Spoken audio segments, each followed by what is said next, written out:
पैलतटावर साहित्य रूपदर्शन या ग्रंथाली प्रस्तुत कार्यक्रमातल्या आजच्या बालसाहित्य विशेष या कार्यक्रमात मी सुनंदा भोसेकर आणि मी राणी दुर्वे आपल्या सर्वांचं मनापासून स्वागत करत आहोत.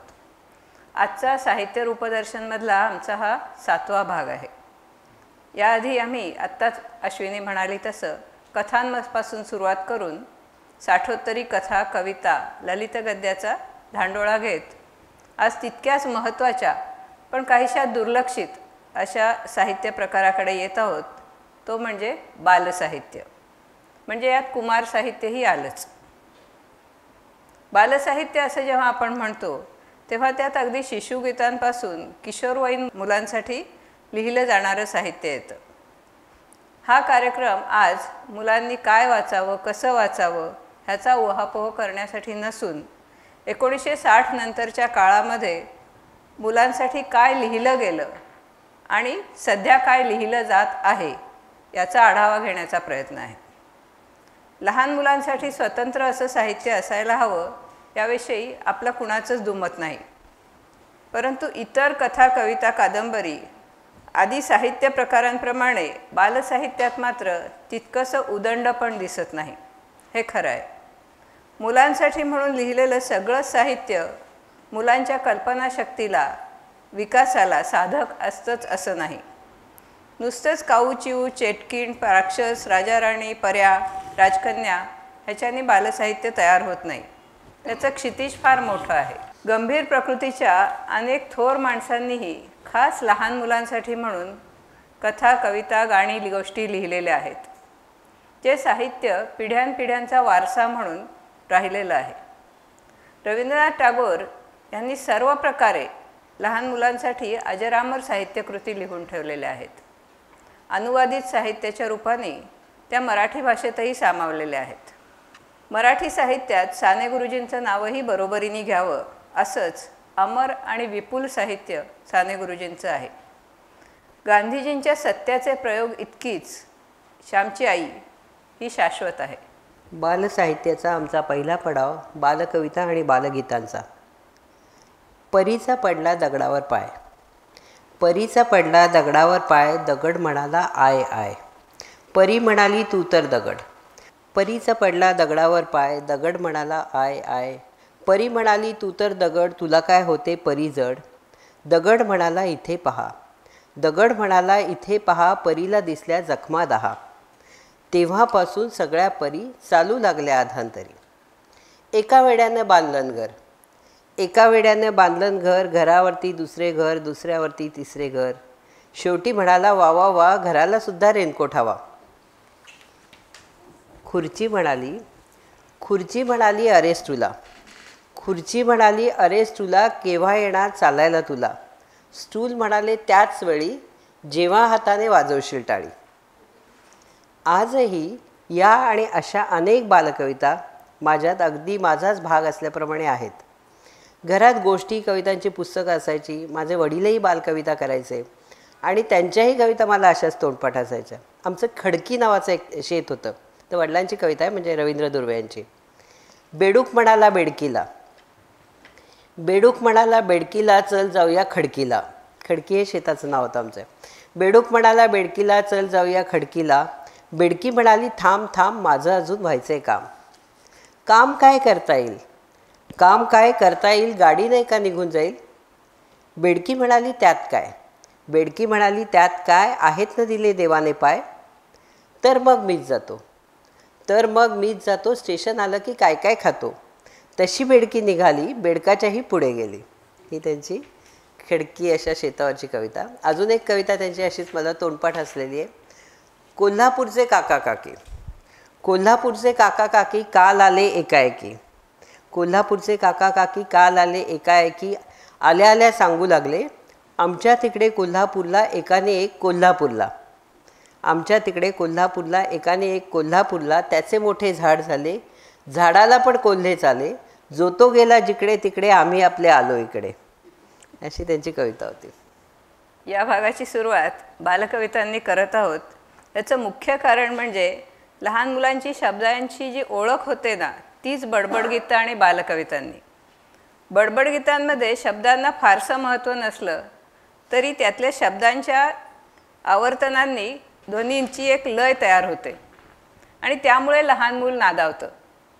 कविता नाही, अगदी काहीही शब्द बोलले तरी मूल प्रतिसाद देतं.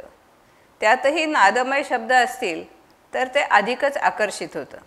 अडगुलं मडगुलं सोन्याचं कडबुलं, रुपयाचा वाळा तान्ह्या बाळा, किंवा आपडी थापडी गुळाची पापडी, धम्मक लाडू तेल पाडू, ये रे रे पावसा तुला देतो पैसा, पैसा झाला खोटा पाऊस आला मोठा, चांदोबा चांदोबा भागलास का, निंबोणीच्या झाडामागे लपलास का, किंवा माझ्या या ओटीवर कोण कोण येतं, माझ्या या ओटीवर कोण कोण येतं, कोण कोण येतं, चिमणी येते नि कावळा येतो, चिमणी येते नि कावळा येतो, होला येतो नि पारवा येतो. असं करत करत अनेक पक्षी लोक अंगणात येऊन जातात.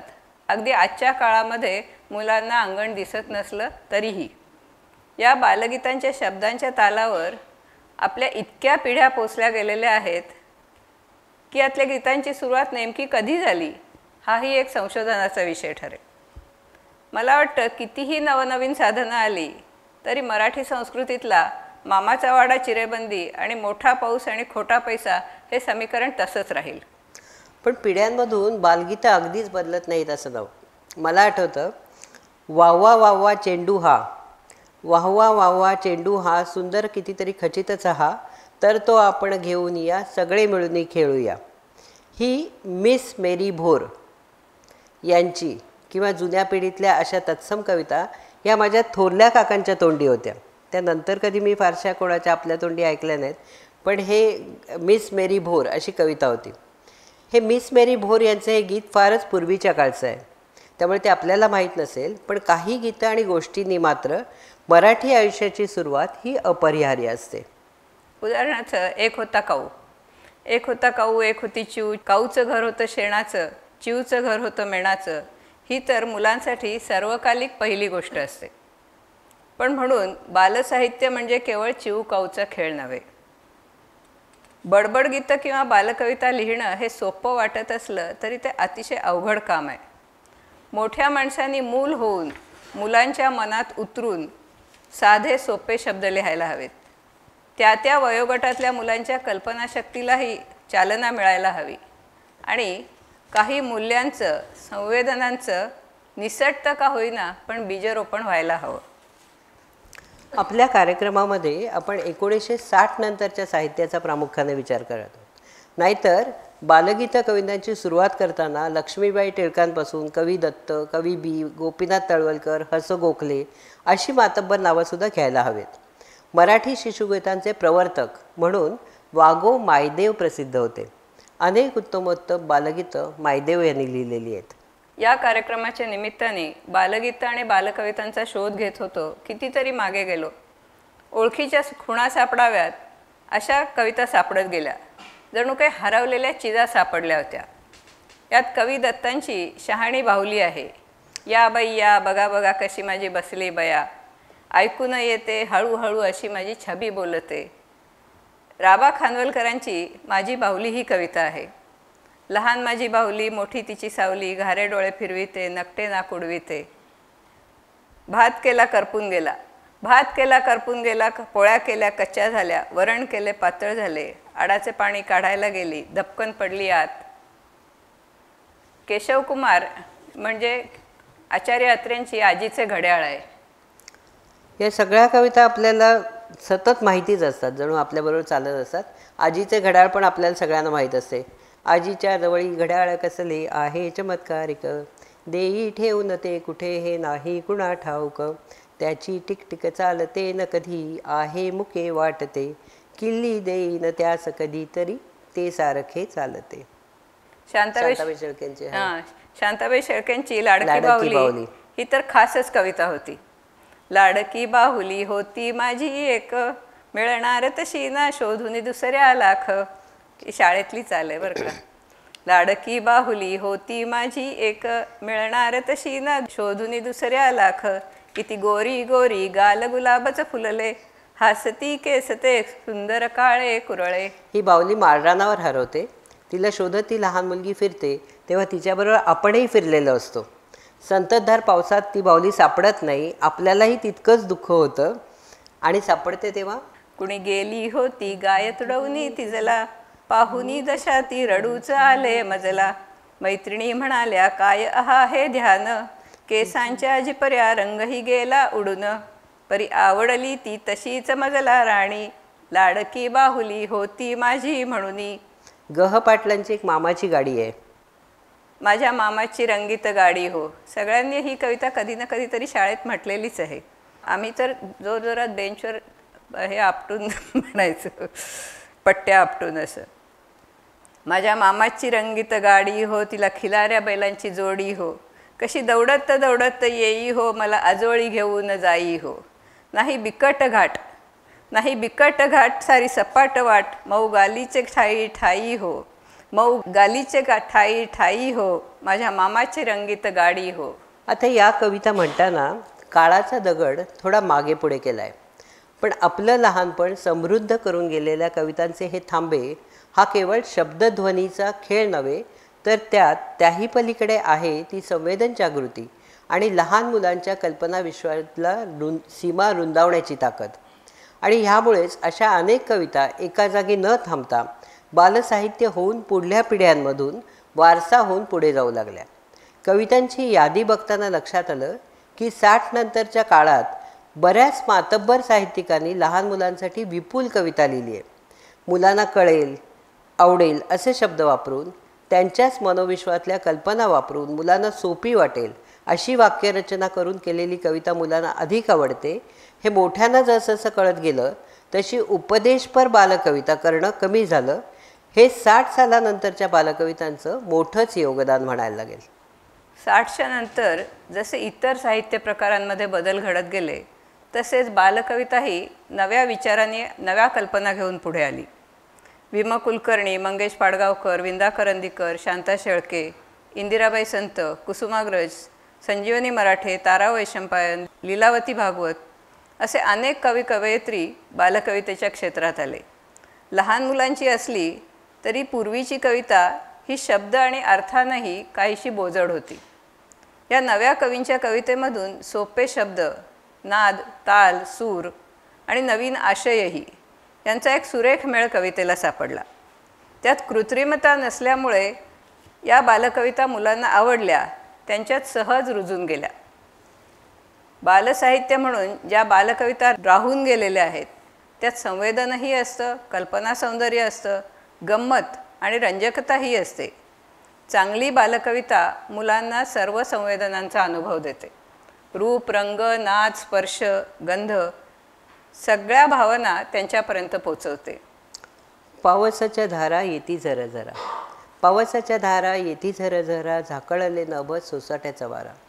रस्त्याने ओहोळ जाती खळखळ, रस्त्याने ओहोळ जाती खळखळ, जागाजागी खाचांमध्ये तुडुंबाले जळ.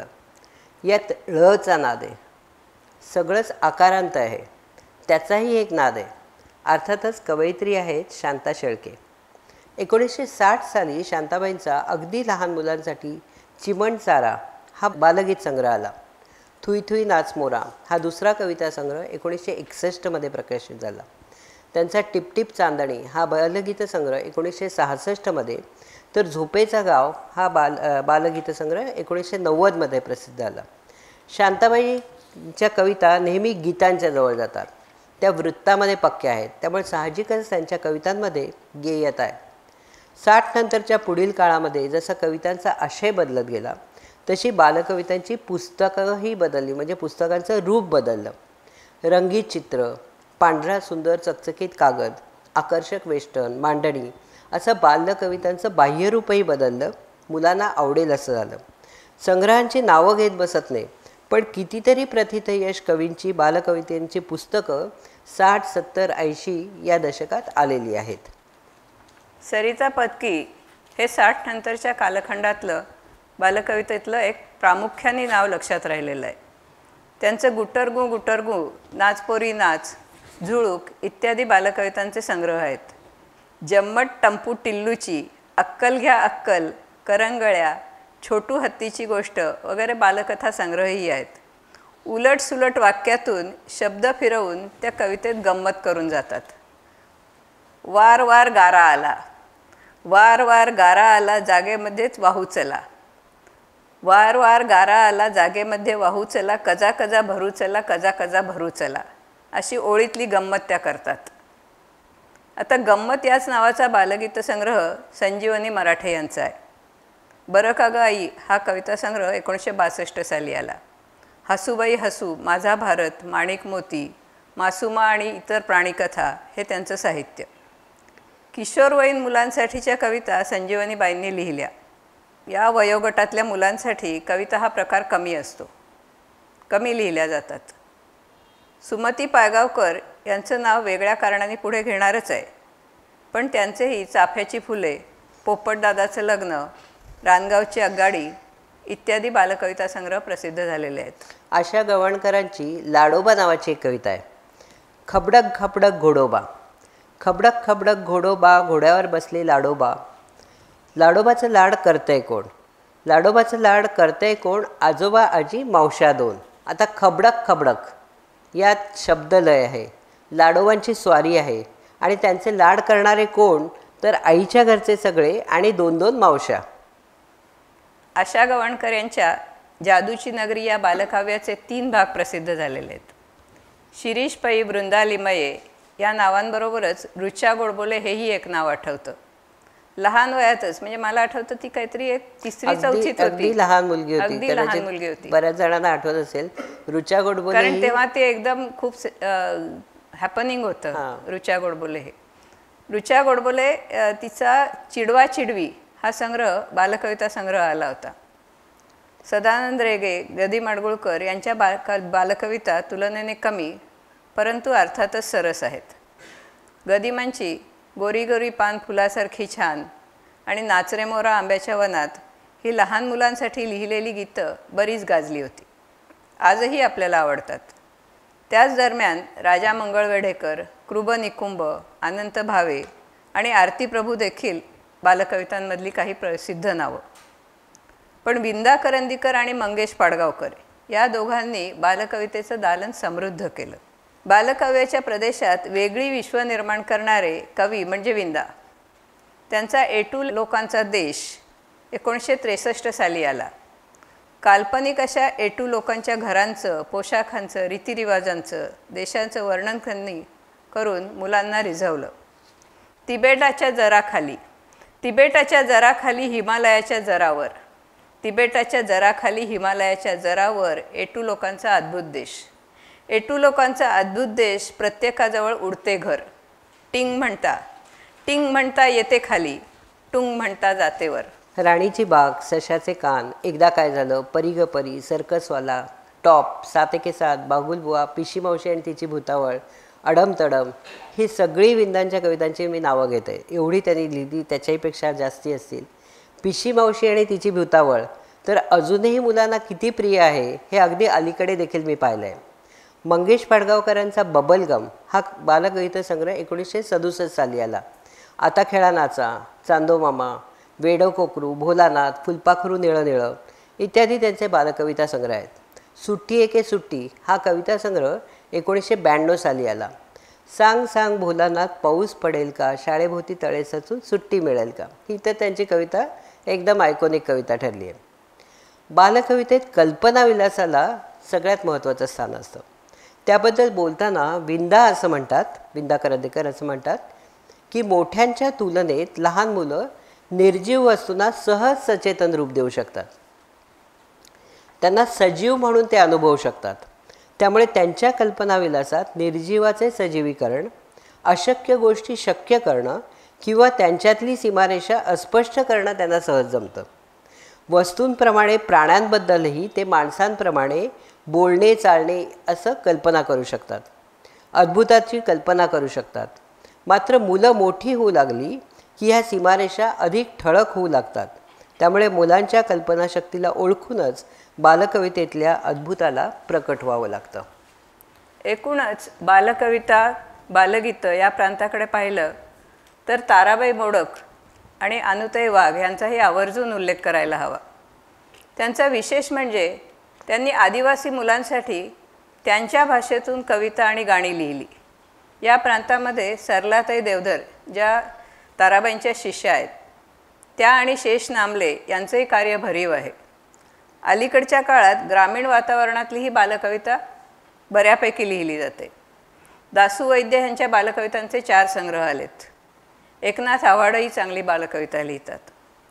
आपले मोहन काळे तेही आहेत, बालकवितेतलं एक मोठं नाव आहे. त्यांचे 3 बालकविता संग्रह प्रकाशित झालेले आहेत. पैकी एकदा आपणच व्हावे मोर हा कविता संग्रह जो ग्रंथालीने काढलेला आहे, त्या पुस्तकाच्या 1000च्या 2 आवृत्त्या खपल्या आहेत, हे विशेष आहे. संगीता बर्वे यांच्याही बालकविता वेधक आहेत. त्यांचे गंमत झाली भारी, उजेडाचा गाव, झाड आजोबा हे संग्रह आहेत. पियूची वही हे पुस्तक हल्ली बऱ्यापैकी गाजतं आहे. हे मुलांना आवर्जून वाचायला द्यायला हवं असं आहे. पियू नावाची मुलगी रोज डायरी लिहित असायची आणि त्या दरम्यान तिला निसर्गाची ओळख होते. ती निसर्गाच्या कशी जवळ जाते ह्याचा एक सुंदर आलेख संगीता बर्वे यांनी काढलेला आहे. मूळच्या उपदेशपर जोखडातून कवितेला बाहेर काढलं गेलं. मुलांना आनंद देणं, त्यांच्या कक्षा रुंदावण्याचं उद्दिष्ट साध्य करण्यात बालकवितेला यशही आलं. कवितांची पुस्तकं अधिक रंगतदार, आकर्षक झाली आहेत. समाज माध्यमं, मुलांसाठी निघणारी अनेक मासिकं, वर्तमानपत्रातल्या पुरवण्यांची मागणी यामुळे बालकविता निर्माण तर होत आहे, पण शेवटी त्या निर्मितीला साहित्याचा दर्जा प्राप्त होतो का, हा प्रश्न आहे. कविता मग ती मोठ्यांची असो किंवा लहानांची, ती एकतर कविता असते किंवा कविता नसते. याच समेवर येऊन मी बालकथा किंवा गोष्ट या साहित्य प्रकाराकडे वळते. कवितेनंतर येते ती तितकीच उत्सुकता निर्माण करणारी बाब म्हणजे गोष्ट. जसजशी मुलाची आकलनशक्ती वाढू लागते, त्याला आजूबाजूचं भान येऊ लागतं, तसतसं ते मूल गोष्ट ऐकण्यासाठी तयार होऊ लागतं. जग आजमावण्यासाठी तेही उत्सुक असतं आणि तेव्हापासून सुरू होते ती जगाची गोष्ट. खरं तर लहान थोर सगळ्यांनाच गोष्ट ऐकायला आवडते. बालसाहित्यातील गोष्टींची सुरुवात करताना नमन तुला गणराया असं म्हणावं, तसं साने गुरुजींना वंदन करून पुढे जावं लागतं.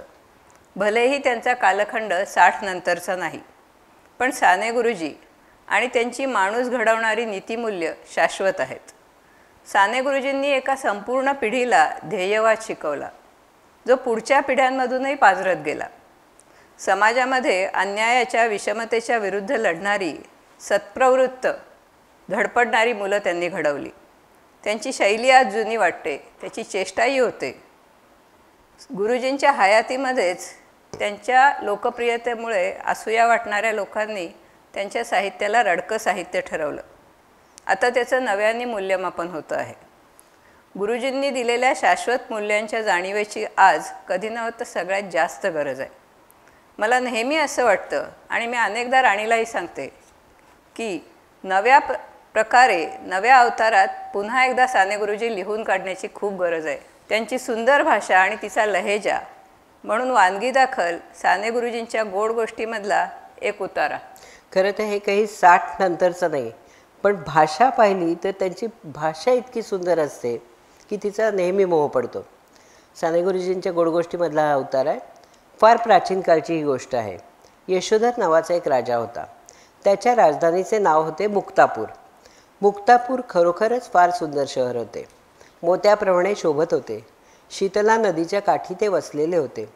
नदीमुळे शहराला फारच शोभा आली होती. हंसाप्रमाणे शेकडो नावा नदीच्या पात्रातून ये जा करताना दिसत. नदी तीरावर सोमेश्वराचे एक फार प्राचीन मंदिर होते. त्या मंदिरात एकेकाळी एक गरीब जोडपे राहत होते. त्यांना एक मुलगा होता, परंतु तो मुलगा अकस्मात मरण पावला. आईबापांचा तो एकुलता एक मुलगा होता. तो मुलगा त्यांचं सर्वस्व होता. तो त्यांचे धन, तो त्यांचा देव. मृतपुत्र मातेच्या मांडीवर होता. ती त्याच्याकडे पाहत होती. मुलाचे मिटलेले डोळे उघडावे म्हणून तिच्या डोळ्यातून अश्रुधारा सुटत होत्या, परंतु मुलाचे डोळे उघडेना आणि त्याचे डोळे उघडत नाहीत म्हणून मातेचे डोळेही मिटले आणि जवळच बसलेला पिता त्याचेही प्राण निघून गेले. मुलावर त्या मायबापांचे किती हे प्रेम. त्या सोमेश्वराजवळ दरवर्षी तेव्हापासून यात्रा भरत असे. आईबापांविषयी कृतज्ञता व्यक्त करण्यासाठी सारे शहर तेथे लोटे. जवळचे दूरचे लाखो लोक येत. ज्यांचे आईबाप मेलेले असतील ते मृतांसाठी कृतज्ञता दाखवायला येत. ज्यांचे आईबाप जिवंत असतील ते जिवंत असणाऱ्यांविषयी कृतज्ञता दाखवायला येत. मातृपितृप्रेमाची ती एक अपूर्व यात्रा असे. ही गोष्टीची सुरुवात होती. छोटी छोटी वाक्य आणि अतिशय लयबद्ध असं गद्य, त्याचा फार मोह पडतो. ही सुरुवात करून नीतिमूल्यांची मखरण करत अगदी सहज सुंदर शब्दातून गुरुजींच्या पात्रांचा प्रवास होत असतो. बालकथा आणि कुमारकथा या दोन्ही वयांच्या गटांसाठी साने गुरुजींनी आई आणि आजीच्या मायेनी गोष्टी लिहिल्या. त्यांच्या आवडत्या गोष्टींचे 6 भाग, गोड गोष्टींचे 3 ते 10 भाग, श्रमणारी लक्ष्मी, विश्राम या कथासंग्रहांचा उल्लेख कुमारकथा म्हणून करता येईल. गोड गोष्टी भाग 1 आणि 2, मुलांसाठी फुलं, अनमोल गोष्टी इत्यादी अगदी लहान मुलांसाठी आहेत. वाढत्या वयाच्या मुलांना साहसाची ओढ असते. अशावेळी त्यांच्या मनावर जर करुणेचे संस्कार आधीच झालेले असतील तर त्याला गुन्हेगारी प्रवृत्तीचं आकर्षण वाटणार नाही. साधन शुचितेचा विवेक राहील. दुसऱ्यांच्या मतांचा आदर करायला ते मूल शिकेल.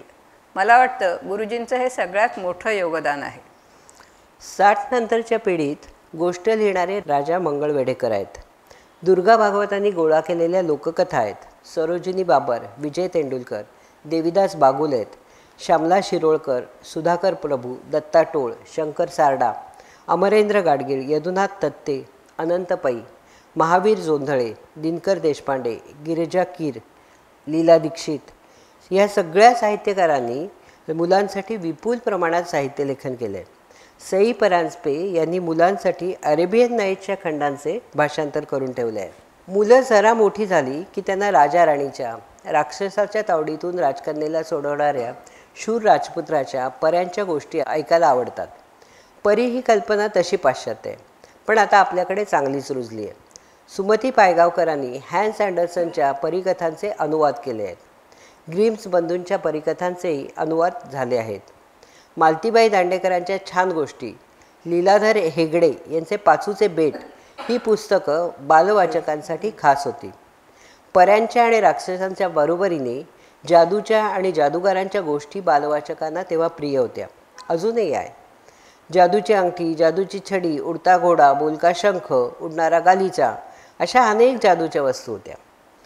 जादूगारांच्या दुष्टपणावर मात करून गुलबकावलीचं फूल आणून राजकन्येला जिवंत करणारे किंवा जिंकणारे राजकुमार होते. तसे साधेभोळे शेतकरी, कुटुंबातले प्रामाणिक परोपकारी तरुणही होते. एक परोपकारी गोपाळ आपल्या मनात राहून गेलेला आहे. दुष्ट भूतं, प्रेमळ मायाळू भूतं होती. तेव्हा 40-50 पैशात मिळणाऱ्या या छोट्या पुस्तकांचे लेखक कोण होते हे माहीत नाही, पण त्यांनी लहान मुलांचं विश्व समृद्ध केलं हे मात्र खरं. सुमती पायगावकरांचा शोध घेण्यासाठी पान उघडलं तर कळतं की त्यांनी जवळपास 80 पुस्तकं मुलांसाठी लिहिली आहेत. त्यांनी नुसतं हॅन्स अँडरसनच्या परीकथांचे अनुवाद करून ठेवले असते तरी मोठेच काम करून गेले असे म्हणता आले असते, पण त्यांच्या 80 पुस्तकांच्या यादीत देशोदेशीच्या निवडक कथा आहेत. सिंदबादच्या सफरींचे अनेक भाग आहेत. दाशरथी रामायणाचे मुलांसाठी लिहिलेले भाग आहेत. अल्लाउद्दीन आणि जादूचा दिवा आहे. विलक्षण घोडा त्याचे अनेक भाग, शतकुमार त्याचे अनेक भाग असे चौखूर उधळलेले त्यांचे बालसाहित्य कार्य आहे. इतकं नेटाने आणि लहान मुलांना आवडेल, कळेल, रुचेल, त्यांना समृद्ध करेल असे वाङ्मय सुमती पायगावकर लिहून गेल्या. त्याबद्दल त्यांना धन्यवाद द्यावे तेवढेच थोडे आहे. त्या 1976 साली झालेल्या दुसऱ्या बालसाहित्य संमेलनाच्या अध्यक्ष होत्या. पहिलं बालसाहित्य संमेलन हे 1975 साली झालं, त्याला भारा भागवत अध्यक्ष होते. मालतीबाई दांडेकर या देखील 1980 मध्ये जळगावला झालेल्या बालसाहित्य संमेलनाच्या अध्यक्ष होत्या. त्यांच्याही बालसाहित्यात अतिपूर्वेकडच्या परिकथांचे 9 भाग आहेत. आसामच्या लोककथा आहेत. छान गोष्टींचे 7 भाग, देश-विदेशच्या परिकथांचे 9-10 भाग, बुंदेलखंडच्या लोककथा, मध्य प्रदेशच्या लोककथा, रशियन लोककथा, यक्षनगरीतल्या 10 कथा असे खूप सारं साहित्य मालतीबाई दांडेकरांच्या नावावर आहे. चिनी गुलाबमध्ये त्यांनी चिनी लोककथा सांगितल्या आहेत. 7-8 वर्षांच्या मुलांकरता साहित्य शोधणं हे त्या मानाने सोपं आहे. कुठल्याही पुस्तकाच्या दुकानात जा, अकबर बिरबल, तेनालीराम, पंचतंत्र, इसापाच्या गोष्टी, विक्रम बेताळ, अरेबियन नाईट्समधल्या गोष्टी, हितोपदेश, सिंदबादच्या सफरी अशी पुस्तकं असतात. पण 10 ते 14-15 ह्या वयाच्या मुलांसाठी पुस्तकं शोधणं ही अवघड गोष्ट आहे. बालसाहित्याचे 2 प्रकार असतात. एक म्हणजे मोठ्यांनी मुलांसाठी लिहिलेलं आणि दुसरं मुलांनी स्वतःसाठी लिहिलेलं साहित्य. या दुसऱ्या प्रकाराकडे आपण मुळीच लक्ष देत नाही. आपली समजूत असते की मोठ्यांनी सांगायचं आणि लहानांनी ऐकायचं. पण मोठ्यांनी लहानांसाठी केलेल्या निर्मितीपेक्षा अधिक कल्पक असं मुलांसाठी कदाचित साहित्य निर्माण करू शकतील, कारण त्यांच्या कल्पनाशक्तीला बंधनं पडलेली नसतात. कधीकधी मुलांना हलकी दिशा द्यायला हवी. माझ्या एका मैत्रिणीच्या नातीने रंगीत ठोकळे वापरून रायगड तयार केला होता. शिवाजी महाराजांच्या गोष्टी तिला तिच्या बाबांनी सांगितलेल्या होत्या. हे रायगडाचं मॉडेल समोर ठेवून ती त्या गोष्टी आपल्याला सांगायची. तिच्या तटाच्या बाहेर एक मोकळी छोटी खोली काउंटरसारखी ठेवलेली होती. ती कशासाठी आहे असं विचारलं तर म्हणाली, पार्सल्सची डिलिव्हरी घेण्यासाठी. तिच्या गोष्टीतले शिवाजी महाराज मध्यरात्री मोटरसायकलवर फिरून पहारेकरी गस्त घालत आहेत की नाही ते बघून यायचे. तिच्या लेखी शिवचरित्रातल्या सगळ्या गोष्टी, म्हणजे शाहिस्तेखान असो, अफजल खान असो, काही असो, रायगडावरच घडायच्या. रायगड किंवा राजगड बघण्यापूर्वी मीही ते गड कल्पनेमध्ये अनेक वार पाहिले होते, पण तिची कल्पनाशक्ती कालानुरूप बदललेली होती. शिवाजी महाराज मोटरसायकलवरून लक्ष ठेवण्यासाठी गडावर फिरतात हे आपल्या कुठल्याही कल्पनेच्या आवाक्यातलं नव्हतं. आणि ती जी पार्सलं ठेवण्याची खोली आहे तो करोना पश्चात काळ होता, त्यामुळे तिला असं वाटायचं की पार्सल आलं की ते वेगळं ठेवायला पाहिजे, म्हणून ती खोली तिने निर्माण केली होती की पार्सल आली की तिकडे ठेवतील त्याच्यात. मी किशोरवयामध्ये ब.म. पुरंदरे यांनी लिहिलेलं शिवचरित्र, वि.वा. हडप यांची स्वराज्याची सिरीज, गोनी दांडेकरांच्या शिवकालविषयक कादंबऱ्या असं कितीतरी वाचलं होतं. ही पुस्तकं काही किशोरवयीन वाचकांसाठी लिहिलेली नाहीत, पण तीच आजूबाजूला होती. एकदा जादू, जादूगार, राक्षस, पर्या यांच्या विश्वातून बाहेर पडलं की अद्भुतापेक्षा वास्तवाची ओढ लागते. काल्पनिक किंवा खरेखुरे वीरनायक आणि त्यांच्या साहसकथा वाचाव्या असं वाटतं. अशावेळी शिवाजी महाराजांसारखा शूर, धोरणी, धीरोदात्त नायक आदर्श वाटणारच. ऐतिहासिक शौर्यकथांचं गारूड उतरल्यानंतरही शिवाजी महाराज आदर्श वाटतात आणि त्यांच्या व्यक्तिमत्वाचे नवे नवे पैलू समोर येत राहतात. मगाशी म्हटलं त्याप्रमाणे कुमारवयीन वाचकांना साहस कथांचं, रहस्यकथांचं, विज्ञान काल्पनिकांचं एक आकर्षण असतं. शाळेत असताना दिबा मोकाशींची एक विज्ञान काल्पनिका वाचली होती. त्यात सरकार काही ग्रह विकत घेतं आणि एक मराठी कुटुंब सुदेशना नावाचा ग्रह विकत घेतं. त्या ग्रहाला 2 चंद्र असतात आणि तिथे 6 तासांचा दिवस असतो. हे सगळं अद्भुत होतं. रॉबिन्सन क्रुसोचं एकट्याने एका बेटावर राहणं असंच रोमांचकारी होतं. भाषांतरातूनही बऱ्याच साहसकथा आल्या होत्या. टॉम सॉयरची साहसे, हकलबरी फिन किशोरवयातच मराठीत वाचायला मिळाल्या. एच.जी. वेल्स, जूल व्हर्न यांच्यासारख्या विज्ञानकथा वाचता आल्या. ही सगळी भारा भागवतांची कृपा आहे. त्यांनी लुई कॅरॉलच्या ॲलिस इन वंडरलँड या सुप्रसिद्ध कादंबरीचं रूपांतर आरसे नगरीत जाई या नावाने केलेलं आहे. त्यांनी अनुवादित केलेले शेरलॉक होम्सच्या कथांचे खंडही आदाशासारखे तेव्हा वाचले होते. त्यांचे आणखी एक भाषांतर लक्षात आहे ते म्हणजे मार्जोरी किनन रोलिंग्स या अमेरिकन लेखिकेच्या द यर्लिंग या कादंबरीचे हरिण बालक या नावाने केलेलं भाषांतर. आयुष्याची समज येण्याच्या वयातल्या मुलाची ही कहाणी वाचून झालेली कालवाकालव अद्याप लक्षात आहे. पुढे राम पटवर्धनांनी केलेलं याच कादंबरीचं पाडस या नावाने भाषांतर वाचताना लक्षात आलं की ही किशोरवयीन मुलांची कथा प्रौढांची ही कथा आहे. भारा भागवतांनी मराठीमध्ये फास्टर फेणे, बिपिन बुक्कलवार आणि मला वाटतं एक नंदू नवाथे अशा व्यक्तिरेखा निर्माण केल्या. फास्टर फेणे हे मराठीतलं त्या काळचं हॅपनिंग आहे. पॉप्युलर प्रकाशनाचा त्या काळी आलेला 6 पुस्तकांचा संच मला अजून आठवतो. चिंध्या होईपर्यंत वाचला होता तो. फास्टर फेणेची साहसं, त्याचे टॉक आवाज करण्याची स्टाईल यांचं शालेय वयात गारूड होतं. त्यांच्या इतर व्यक्तिरेखांना फास्टर फेणेची गंमत आली नाही. फुरसुंगीचा फास्टर फेणेपासून विद्याभवनातल्या उचापती असोत किंवा जवान मर्द फास्टर फेणे किंवा फास्टर फेणेचा रणरंग या भारत चीन युद्धाच्या पार्श्वभूमीवरच्या कथा असोत, तेव्हा त्या आवडत होत्या. वातावरण थोडं जुनं झालं असलं तरी आजही किशोरवयीन मुलांना फास्टर फेणे आवडायला हरकत नाही.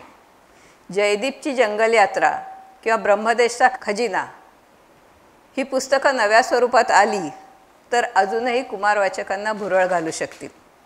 भागवतांचं महत्त्व हे आहे की त्यांनी उपदेशाचे डोस पाजले नाहीत. बऱ्या वाईटाचं भान नकळत दिलं. 12 भागवतांनी 60च्या नंतर जन्माला आलेल्या पिढीला वाचनाची गोडी लावली.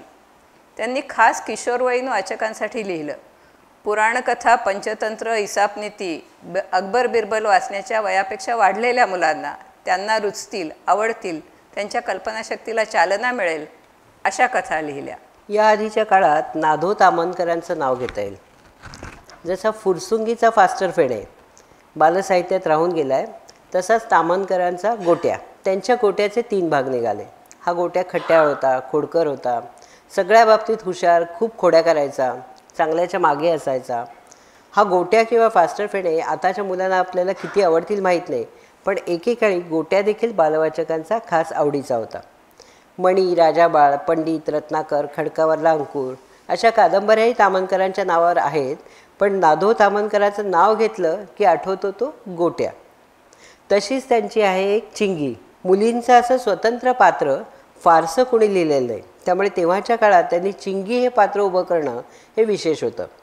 बुरख्यातला चोर ती शोधून काढते असं एक काहीतरी प्रकरण होतं. ते मला खास आठवतं, कारण ते अशा बुरखा घेतलेल्या बाया आणि त्यांचं ते बुरखा उघडून बघते आणि ते चोर सापडतो, असं ते चिंगीचं पात्र होतं. गोट्याबरोबर चिंगी मराठी साहित्यात राहून गेली. फिरोज आनंदकरांची एक अशीच कादंबरी होती, आत्ता तिचं नाव आठवत नाही आणि मिळालंही नाही. चिंगीचे पराक्रम गोट्याहून निराळे, पण ती देखील साहसी होती. कदाचित त्यामुळेच ती मुलांना आवडली. धाडसी चंदू गंगाधर गाडगिळांचा. इंग्रजीतले टॉम सॉयरचे हे स्वयंरूपांतर. गोट्याप्रमाणे चंदूही स्मरणात राहून गेला आहे आणि इंग्रजी अनुवाद असूनही तो चंदू भारतीय झाला. फास्टर फेणेप्रमाणेच चिंगी, गोट्या, चंदू हे आपल्या स्मरणात राहून गेलेले नाव आहेत. याच काळात आलेल्या शकुंतला परांजपे यांच्या देशोदेशीच्या गोष्टी वेदक होत्या. अनिल हवालदारांनी अनुवादित केलेल्या रशियन बालवाङ्मयातल्या कथा रोमांचक होत्या. सई परांजपेच्या बालनाट्याबरोबरच हरवलेल्या खेळण्याचे राज्य अद्यापही लक्षात आहे. दिलीप प्रभावळकरांच्या बोक्या सातपंडेचा जीव किरकोळ आहे, पण तरी तोही वाचनीय होता. 12 भागवतांना त्यावेळी कॉम्पिटिशन असेलच, तर ती सोव्हिएत रशियातून येणाऱ्या रंगीत पुस्तकांची होती. त्यावेळेला त्या पुस्तकांची एक लाटच आलेली होती. जाड पुठ्ठा बांधणी, चित्रांची रेलचेल, सर्वसामान्य घरातल्या मुलांसारखी मुलं, ट्रान्स सायबेरियन रेल्वेतून केलेला प्रवास, लेव टॉल्स्टॉय यांच्या प्राणीकथा, यामुळे बालपण आपलं समृद्ध झालं. सोव्हिएट रशियाचं विघटन झाल्यावर ही पुस्तकं काहीशी दुर्मिळ झाली आहेत. तेव्हा ती रंगीत पुस्तकं स्वस्त असायची. रशियन पुस्तकांच्या जोडीला नॅशनल बुक ट्रस्टची विविध भारतीय भाषांमधली पुस्तकं असायची, अजूनही असतात. पुस्तकं स्वस्तही असतात. त्यांच्या नेहरू वाचनालयाची लहान लहान पुस्तकंही माहितीपूर्ण असतात. ती शाळेच्या लायब्ररीत असायची, त्यामुळे माहिती झाली, पण बाहेर कुठे कधी बघितली नाही. आपल्याकडे बालसाहित्याविषयी एक मोठाच गैरसमज आहे. बालसाहित्य म्हणजे संस्कार करणारेच असायला हवे. दिसले मूल की घे त्याला घासून पुसून आणि कर त्याच्यावर संस्कार. मात्र संस्कार म्हणजे काय ह्याच्याविषयी प्रचंड गोंधळ. आदर्श वागणूक म्हणजे जुन्या पुराण्या प्रथांची जपणूक. काळानुरूप त्यात बदल नाही. अलीकडच्या मुलांना पुराणकथा सांगायला जा, त्या तुमच्या धज्जियाच उडवतील. माझ्या नातीला मी परशुरामाची गोष्ट सांगायला गेले तर ती मला म्हणाली, oh you mean to say he killed his mother. तिच्या चेहऱ्यावरचा शॉक स्पष्ट दिसत होता. मध्यंतरी असंही ऐकलं की गणपतीच्या जन्माची गोष्ट सांगायला गेले तर त्या एका लहानग्या मुलाचं डोकं उडवलं आणि वर एक हत्तीही मारला. त्यांचा काय दोष होता? मारणाऱ्याला देव कसं म्हणायचं आणि त्याला शिक्षा झाली का, असे अनेक प्रश्न आले. मग चिलया बाळाला उखळात काढलं किंवा ध्रुव बाळाला मांडीवरून ढकलून दिलं हे तर सांगायलाच नको. मुलांचं बालपण संपलं की अद्भुत जगाची मोहिनी कमी होऊ लागते आणि वास्तवाचं भान येऊ लागतं. आताच्या पिढीला तर हे वास्तवाचं भान जरा जास्तीच आणि लवकरच येतं. सांताक्लॉज येतो भेट द्यायला असं 4-5 वर्षाच्या चिमुरडीला सांगितलं की ती लगेच आपल्याला खोडून काढते. नो, माय मम्मा और papa told there is no Santa Claus. उगीच का मुलांना खोट्या आशेला लावायचं, हा जरी पालकांचा वास्तववादी विचार असला तरी गुपचूप रात्री येऊन भेट देऊन जाणारा सांताक्लॉजच मुलांच्या आयुष्यातून काढून टाकायचा का, हा प्रश्न मला नेहमी पडतो. मध्यंतरी लहान मुलांसाठीच्या सद्यस्थितीतील लिखाणाविषयी सेमिनार, सखोल चर्चा करणाऱ्या गटांबद्दल आम्ही बोलत होतो तर कळलं की सध्या असा विचार प्रवाह आहे की मुलांच्या पुस्तकांमध्ये ससा आळशी नसेल, कोल्हा धूर्त नसेल, कर्कोचा इतका बावळट नसेल, कासव मंद नसेल, कुठल्याही प्राण्याचे जाती धर्माचे उणीवा न दाखवणारे लेखन करणं असं आत्ताच्या काळातील लेखकांच्या समोर उद्दिष्ट आहे. असं म्हटलं तर सर्वच प्राण्यांच्या इतका काळ सांगितल्या जाणाऱ्या मूलभूत व्यक्तिमत्वालाच धक्का बसेल आणि मग कुणीच दुष्ट, धूर्त, बावळट वगैरे असं नाही असं रिराईट करायला लागेल. पण खरंच याची गरज आहे का? आपल्या आत्तापर्यंतच्या पिढ्या ज्या गोष्टींवर पोचल्या गेल्या त्या गोष्टींमुळे मोठं झाल्यावर आपण त्याच धारणा बाळगल्या नाहीत तर वयपरत्वे आपण त्यातून बाजूला आलो. हे खरं आहे की काही संकेत कालानुसार जरूर बदलावे लागतील. पर्यावरण किंवा हत्यांचा, अन्यायाचा निषेध हे सांगताना अधिक सावधपणे मुलांना सांगावं लागेल. काही गोष्टी ज्या अगदी चमत्कार, अंधविश्वास निर्माण करत असतील त्या गोष्टी काळाच्या आवश्यकतेनुसार अवश्य बदलाव्यात. पण मुलांच्या आयुष्यातून परी, राक्षस, सॅन्टाक्लॉज काढावा, प्राण्यांनाही काळे, गोरे, लुकडे, जाड, धूर्त, कपटी म्हणून मुलांच्या मनावर ठसवू नये याचा अतिरेक होऊ नये.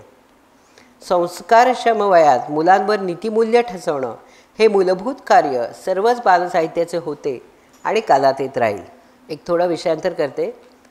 रतीची मुलगी म्हणजे माझी भाची, ती खूप लहान असताना तिला रोज आम्ही एक पत्र लिहायचो आणि ते लिहायचो की परीचं पत्र आलं. ती रोज सकाळी उठायची आणि ते वाचायची आणि मग तिला वाटायचं की आपल्याला परीचं पत्र आलं म्हणून. ही तिची पत्र आम्ही अजून जपून ठेवले. ते मी लिहायचे किंवा तिची आई लिहायची, कोणीतरी लिहायचं. पण तिचा जो 5 वर्षांनी मोठा भाऊ होता त्याला ते थोड्या दिवसांनी पावेनासं झालं की एवढं अटेन्शन मिळतं. एक दिवशी त्यांनी तिला सांगितलं, काही नाही, ते तुझी मावशी आणि आई दोघीजणी लिहितात. तेव्हापासून ती परीची पत्र आमची थांबली. तर तसं हे होतं की हे सगळं जे आहे त्याची एक गंमत आहे त्याच्यामध्ये ती असतेच आणि ती मुलं तेव्हा एन्जॉय करतात. तर आता कथेनंतर येते ती बालकादंबरी. बालकादंबरीवर पुढे बोलण्यापूर्वी उल्लेख करायला हवा की बालनाटकं हा देखील एक स्वतंत्र आणि समृद्ध असा प्रांत आहे. सई परांजपे, सुधा करमरकर, पु ल देशपांडे, विजय तेंडुलकर, रत्नाकर आणि प्रतिभा मतकरी, नरेंद्र बल्लाळ या मान्यवरांनी बालनाटकांच्या क्षेत्रात खूप काम केलं आहे. मात्र ऐल तटावर पहिलं तटावर या कार्यक्रमाअंतर्गत नाटक हा प्रकार सध्या तरी आम्ही दूर ठेवला आहे. त्यामुळे लहान मुलांच्या नाटकांवर किंवा त्यांच्या सिनेमांवर इथे बोलत नाही. साधारणपणे 12 ते 16 वयोगटातल्या मुलांना अद्भुतरम्य कल्पनांमधून बाहेर पडतात म्हणजे ती मुलं. अलीकडच्या काळात तर मला वाटतं कुमार असण्याचं वय अलीकडे सरकलेलं असेल. 10व्या वर्षापासूनच कुमार वय सुरू होत असेल. TV चा भडीमार, समाज माध्यमातून फिरणाऱ्या क्लिप्स, OTT वगैरे मालिका एकत्रित पाहिल्या जातात आणि कुमार वयाचा लोप होत जाताना दिसतो. तरीही 12 ते 16 हा वयोगट कुमार साहित्याचा मानावा. या वयात ती साहसाकडे, वास्तवदर्शी गोष्टींकडे, न्याय अन्यायाच्या जाणीवांकडे आणि कल्पनासृष्टीपेक्षा सत्याकडे झुकू लागतात. ही गरज पूर्ण करणारे साहित्य त्यांच्या हातात द्यायला हवं किंवा पडायला हवं. बहुतेक मुलं म्हणजे पांढरपेशा घरातली मुलं तरी इंग्रजी माध्यमातच शिकत असल्यामुळे मराठीतली बालकादंबरीची उणीव त्यांना जाणवणारही नाही. पण मुलांना मुद्दाम वयाला पूरक असं वाचायला द्यायला हवं म्हणून धडपडणाऱ्या पिढीच्या हाती काही आहे का? किंवा एकूणच या साहित्य प्रवासात मराठी बालकादंबरीचं स्थान कसं आहे याविषयी बोलायचं तर जरा जे जास्त निराशाजनक आहे असं लक्षात येतं. जे खूपच निराशाजनक आहे. फास्टर फेणेच्या काळातच इंग्लिशमध्ये फेमस 5 किंवा सिक्रेट्स 7 यांच्यासारख्या रहस्यमय कथा सांगणाऱ्या छोट्या छोट्या कादंबऱ्या येत होत्या. पुढे नॅन्सी ड्र्यू, हार्डी बॉयज या कादंबऱ्याही त्याच वळणाच्या होत्या. आजही या आणि तत्सम कादंबऱ्यांना किशोरवयीन वाचक वर्ग आहे. मराठीमध्ये हा प्रवाह क्षीण आहे किंवा कदाचित आमच्या लक्षात आला नसेल. आम्ही दोघीही मराठी माध्यमामधून शिकलेलो आहोत तरी पण म्हणजे आम्ही जे वाचलं होतं ते किशोरवयीन वाचकांसाठी नव्हतं, त्याच्या पुढच्या वाचकांसाठी होतं. ते आम्ही किशोरवयामध्ये मोठ्यांच्या संक्षिप्त कादंबऱ्या. मोठ्यांच्या संक्षिप्त कादंबऱ्या. याचं कारण मराठी लेखकांना ऐदर त्याचं महत्त्व वाटत नाही किंवा त्यांचं अनुभव विश्व तोकडं आहे हे असू शकेल. एकंदरीतच मुलांच्या वाढीकडे छडी हातात न घेता डोळसपणे बघायला हवं आणि त्यांच्या व्यक्तिमत्वाच्या विकासाला वाढीच्या दिवसातच मदत करायला हवी. हा विचार गेल्या 20-25 वर्षांमधलाच आहे. आणि तोही अजून समाजाच्या सगळ्या थरांमध्ये रुजलेला नाही. इंग्लिशमध्ये अलीकडे हॅरी पॉटरने इतिहास घडवला. पूर्वीच्या अनेक कादंबऱ्यांचे, लोककथांचे ते एक अत्यंत चतुर असे मिश्रण आहे. त्यात मार्केटिंग मोहीमही होती. तरीही त्या कादंबऱ्यांनी जगभरच्या मुलांना मोहिनी घातली हे खरं आहे. मराठीतली निःसंशय बालकादंबरी कोणती असा प्रश्न केला तर लगेच सांगता येत नाही. एकतर मोठ्यांच्या कादंबऱ्यांची संक्षिप्त आत्ता म्हटलं तसं सचित्र रूपं बालकादंबरी म्हणून सर्रास मुलांना दिली गेली आणि त्यामुळे तेच कुमार साहित्य असा समज दृढ झाला. मराठीमध्ये अपवादात्मक बालकादंबऱ्या आहेत. राजा मांगळवेडकरांचा मुक्या, चारुशीला गुप्ते यांचा बनगावचा सदू ही चटकन आठवणारी नावं. तारा पंडित यांची पेट्रोल पंपावरचा पोऱ्या नावाची एक बालकादंबरी होती. भागवतांची फाफेची पुस्तकं किंवा तामणकरांचा गोट्या, चिंगी ही कादंबरीपेक्षा गोष्टींच्या जवळ जाणारी पुस्तकं आहेत. नाही म्हणायला कल्पनेच्या तीरावर हे नाव आता किती जणांनी ऐकलेलं आहे ते मला माहीत नाही, पण ती एक फार सुंदर कादंबरी. ही वि. वा. शिरवाडकरांची म्हणजे कुसुमाग्रजांची एक बालकादंबरी आहे. बालकादंबरी या साच्यामध्ये फिट्ट बसणारी ही कादंबरी आहे. तिचा दुसरी आवृत्ती काढण्याचा विचार करू शकता. कल्पनेच्या तीरावर ही कादंबरी 1956मध्ये आलेली आहे, म्हणजे तीसुद्धा 60 नंतरची नाही. मात्र यातला एका नव्या समाजाच्या निर्मितीचा ध्यास, नव्या संस्कृतीची मूल्य आणि त्याला दिलेली एका गोष्टीची जोड हे सगळं खूप वेगळं होतं. नेपाळ भूतानच्या पलीकडे हिमालयाच्या पर्वतरांगांमध्ये खूप दूर जगाला अज्ञात असलेला असा एक शशशृंग म्हणजे सशाचे शिंग, शशशृंग अशा नावाचा देश असतो. गोष्टीचा नायक विश्वनाथ विशाळकर नेपाळ आणि भूतान यांच्या पलीकडे लिफ्ट सदृश स्वयंचलित वाहनाने शशशृंग देशात जातो. त्याला पकडून तिथल्या तुरुंगात टाकतात. दुसऱ्या दिवशी सीमा सुरक्षा खात्याचे अधिकारी त्याच्यापुढे पर्याय ठेवतात की शशशृंग देशाचं नागरिकत्व स्वीकारायचं किंवा मृत्यूदंड वा आजन्म कारावास स्वीकारायचा. तो लगेच विश्वनाथ नागरिकत्व स्वीकारायला तयार होतो. विश्वनाथला मुक्त करून मोकळं सोडतात. हा देश किती वेगळा आहे, इथली संस्कृती, श्रद्धा, रीतिरिवाज, कायदेकानून बाहेरच्या जगापेक्षा किती निराळे आहेत हे विश्वनाथला प्रसंगाप्रसंगाने कळत जातं. मुख्य म्हणजे इथे सरकारविहीन लोकशाही शासन व्यवस्था होती. सरकार म्हणून काही नव्हतं. तिथला देश, संस्कृती सगळं आपल्यापेक्षा वेगळं, युटोपियन म्हणावं असं. ज्याला देव आहे या कल्पनेमुळे बरं वाटतं, आधार वाटतो, त्यांनी देव मानावा. देवाचे अवडंबर माजवायचे नाही.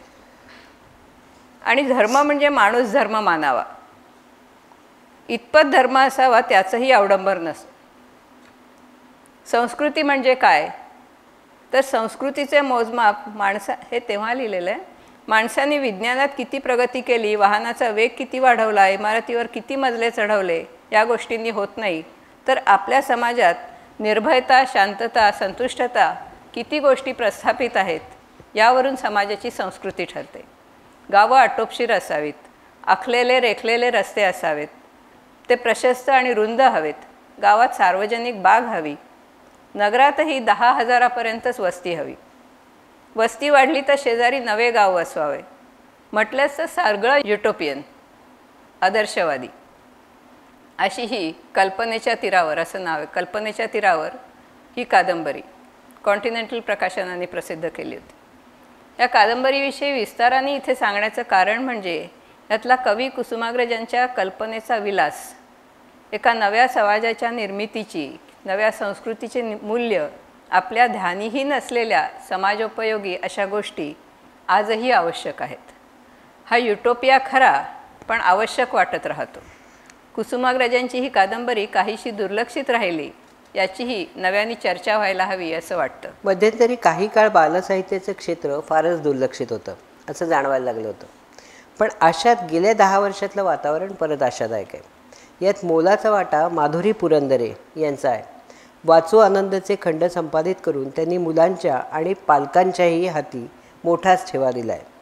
पुरवणी वाचनासाठी मराठी साहित्यातले निवडक वेचे एकत्र करून त्यांच्याबरोबरीने यात मोठ्या चित्रकारांची चित्रही त्यांनी दिली आहेत. मुलांच्या साहित्याविषयीच्या आणि चित्रकलेविषयीच्या जाणीवा समृद्ध होण्यासाठी याचा निश्चितच उपयोग होईल. अगदी लहान मुलांच्या बाबतीत त्यांचं राधाचं घर, यश हे संच चित्रवाचन करत मुलांचा भाषा विकास साधतात. त्यांच्या कल्पनाशक्तीला विचार व्यक्त करण्याला चालना देतात. वीणा गवाणकर यांचे एक होता कारवर ची मुलांसाठी सचित्र आवृत्ती किंवा अलीकडेच कुमार गंधर्वांचं कुमारवयीन वाचकांसाठी लिहिलेलं चरित्र हे सगळे लक्षणीय प्रयोग आहेत. कुमार गंधर्वांच्या चरित्रात QR कोडची सोय केली आहे, त्यामुळे त्यांचं गाणंही ऐकता येतं. मराठीतल्या बालसाहित्याच्या बाबतीत ही पुस्तकं ट्रेंडसेटर ठरतील यात शंका नाही.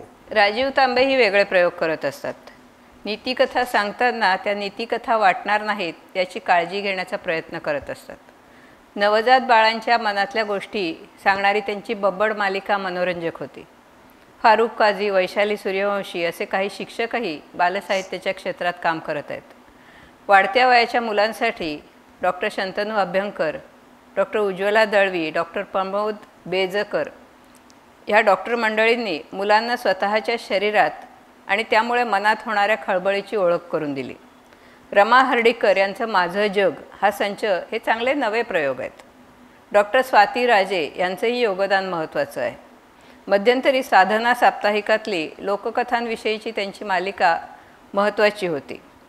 भारत सासणेंसारखा मोठा लेखक जाणीवपूर्वक बालसाहित्याच्या क्षेत्रात उतरला आहे हे आशादायकही आहे आणि अनुकरणीयही आहे. बालसाहित्याच्या प्रसारात लहान मुलांच्या मासिकाची भूमिका महत्त्वाची आहे. किशोर मासिकामुळे आमची दिवाळी साजरी झाली आहे. 71 सालचा किशोरचा पहिला अंक रांगेत उभं राहून घेतल्याचं आठवतं. तेव्हा मी 6वी-7वीत होते. ठकठक, आनंद, चंपक, फुलबाग, कुमार, चांदोबा अशी कितीतरी नावं आठवतात. रंगीत किशोरचं तेव्हा आकर्षण होतं. किशोरचा अंक अजूनही निघतो याचं कौतुक आहे. चांदोबा हे मासिक आपल्या आयुष्यात येऊन गेलेल्या एखाद्या माणसाप्रमाणे आहे. 2000च्या पश्चात काळ बदलला आहे. आता दृकश्राव्य माध्यमातून पुस्तकं समोर येऊ लागली आहेत. स्टोरीटेलसारखी ॲप आलेली आहेत. विविध माध्यमातून मुलांपर्यंत गोष्टी आपोआप पोचू लागल्या आहेत. यातही मुलांसाठी भरीव काही करण्याच्या उद्देशानं शुभदा चौकर आणि त्यांची टीम त्यांचं वयम असं मासिक आहे. पुण्याहून निघणारे एक चिकू पिकू आहे. नव्याने दाखल झालेला कुल्फी नावाचा अंक आहे. साधनाचे बालकुमार विशेष अंक निघतात. विकास परांजपे यांच्या ज्योत्स्ना प्रकाशाने मुलांसाठी पुस्तकं काढण्यात बराच पुढाकार घेतला आहे. या सर्वात प्रामुख्याने गोष्टी कविताच जरी दिसत असल्या तरी मुलांच्या दिशेने प्रवास चालू आहे हे समाधानही नसे थोडके. बालसाहित्याचा शोध घेताना आहे मनोहर तरी असे काहीसे वाटले. म्हणजे नॉस्टॅल्जिया आहे, पण डॉक्युमेंटेशनच्या दृष्टीने फारसे भरीव काही हाती लागत नाही हे जाणवले. त्यामुळे बालसाहित्य निर्माण करणाऱ्या सगळ्याच लोकांनी एकत्र येऊन हा प्रवास अधिकाधिक समृद्ध करावा या सदिच्छेसह आम्ही इथेच थांबतो. यानंतरचा पुढचा जो कार्यक्रम आहे तो विनोदी साहित्य विशेष असा करण्याचं आम्ही ठरवलं आहे. आमच्या आजच्या कार्यक्रमाविषयी प्रतिक्रिया नोंदवण्यासाठी रूपदर्शन@yahoo.com या मेल ID वर आमच्याशी जरूर संपर्क साधावा. ग्रंथालीच्या टीमचे नेहमीप्रमाणेच मनपूर्वक आभार. धन्यवाद.